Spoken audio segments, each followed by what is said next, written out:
on the bar, and he is fired up. Lots of intensity coming out here. He is ready to pull. My goodness. Gripping up, getting nice and tight, dropping in, and he's pulling.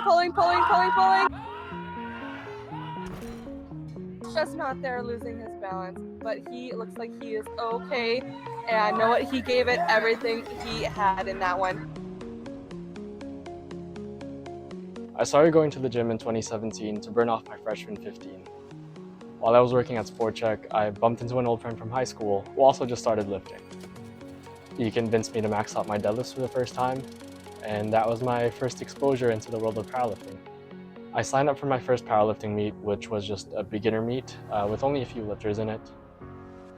And not too long after that, I got roped into volunteering for Power Surge, which is the annual meet hosted by the U of A. That was where I learned about my school's powerlifting club, and before I knew it, I was just meeting new people and getting fully immersed in the community. I didn't really know what my goals were when I started powerlifting, but I set the goal of competing at a nationals within 2 years because that nationals was happening in my province. So in order to make that 2-year time frame, I got busy and I ended up doing about 5 meets in the span of those 2 years. Now, I wasn't 100% during that first Nats. As you can probably tell from doing 5 meets back-to-back in a short amount of time, I didn't make nearly as much progress as I wanted to by then. I had a pretty mediocre performance, but after seeing how strong everyone was, I wanted to be someone to look out for while I was still a junior lifter. After nationals, I finally had some time to focus on some nagging aches and pains, and after some time to recover, I decided to sign up for Power Surge 9 so I could get some redemption and hit the lifts I wanted to hit at nationals. I was having my best meet prep ever. I was hitting my comp maxes for warm-up sets, and 3 weeks out, I was in amazing shape and ready to put on a show. And then 2 weeks out, while I was warming up for deadlifts, I tweaked my low back, and it was bad enough to pull me out of the meet. It was tough, but I just had to take the L and move on. Besides, the big picture was nationals, because it was going to be my last one as a junior. Unfortunately, it wasn't that simple. Once I had some time to recover my back, I just couldn't get consistent with training, and I just wasn't motivated. My mental health was also at an all-time low, so ultimately I decided the best choice was to drop out, because I didn't want to be going to nationals just to go again. After I had a bit of time to recover and make some progress, I decided that Power Surge 10 was the right time to try and make a comeback meet. And finally, I was successful in making a comeback. But then COVID hit, and just like we all know, the world shut down. While they announced that everything was going to be shut down, including gyms, I remember going into a bit of a panic. I thought anyone who had a home gym at that time was going to get so much further ahead of everybody. And I know that's a terrible thing to think about because everyone had a really tough time in the pandemic, but I couldn't get my mind off of it. And so impulsively, I ordered my own home gym. But even after I got all my gym equipment and I started to put a few sessions in, I was just finding that lifting wasn't really that fun anymore, and I couldn't really figure out why. That's when I realized what made powerlifting what it was for me is the community. I loved going to the gym and seeing my friends and pretty much being there to hang out. And with no competitions happening, I didn't really have anything to train for, so I felt like I was just trying to maintain my strength. Then I went through a breakup. In the middle of the pandemic, I had even less energy to do anything.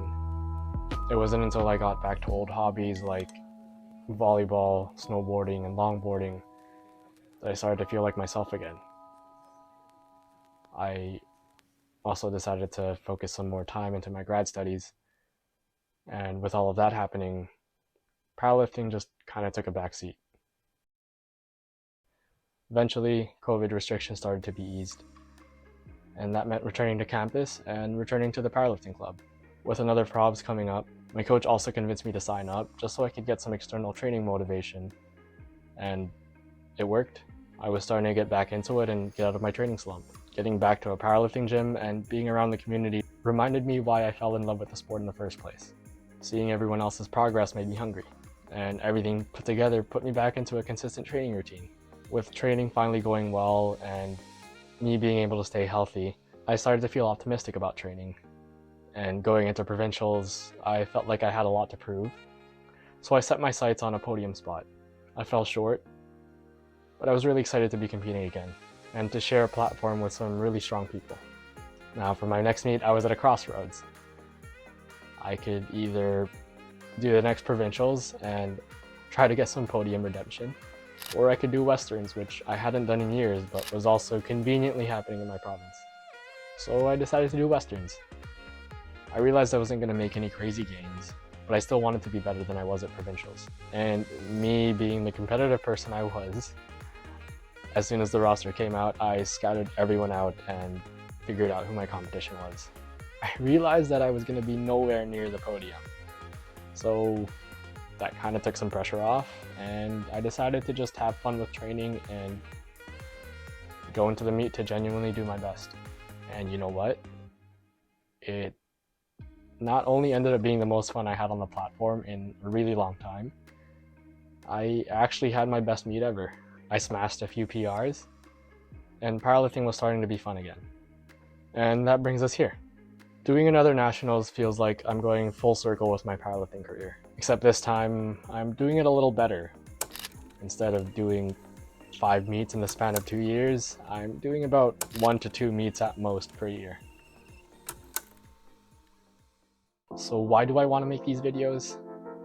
Well, it's kind of a two-pronged approach. I've talked about wanting to vlog for the longest time, and I feel like this could also just be a great way to keep myself accountable and to stay motivated for my prep. Am I going to be a contender or a competitive lifter at nationals? No. There's some really crazy guys out there, but it's still something that I want to do for myself. And it may not be this year, but one day I do want to be competitive at the national level. So I hope you guys tune in for the rest of this journey. I'm AJ. Peace.